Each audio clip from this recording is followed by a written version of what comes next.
De la goutte froide.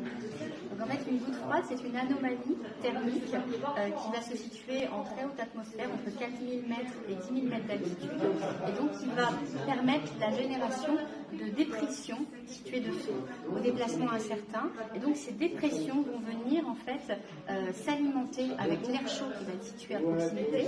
Et donc la confrontation entre cet air chaud extrêmement chaud et cet air extrêmement froid vont générer des précipitations diluviennes. Le principal problème d'une goutte froide, c'est qu'elle est stationnaire, et donc en fait les pluies vont revenir de manière récurrente, et donc dès que le territoire va être saturé en eau, on va avoir vraiment une réponse de tous les cours d'eau qui vont s'emballer, et donc on va avoir les images que l'on a pu voir effectivement derrière nous. Quelques jours plus tôt, les habitants de la...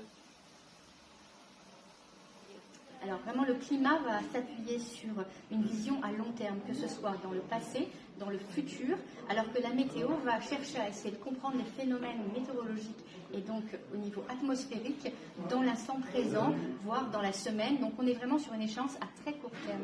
Donc c'est vraiment la différence, c'est que d'un côté, on va vraiment regarder les choses avec beaucoup de recul pour essayer de comprendre les tendances, pour essayer de comprendre ce vers quoi on va ou ce vers quoi on a été.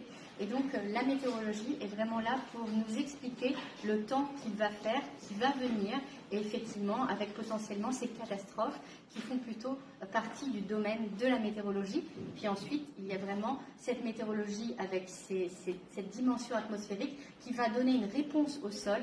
Et là, on tombe dans le domaine de l'hydrologie. Donc on est encore dans un autre domaine qui est autant essentiel parce que ça nous concerne directement, puisque c'est cette eau qui va nous mettre en danger.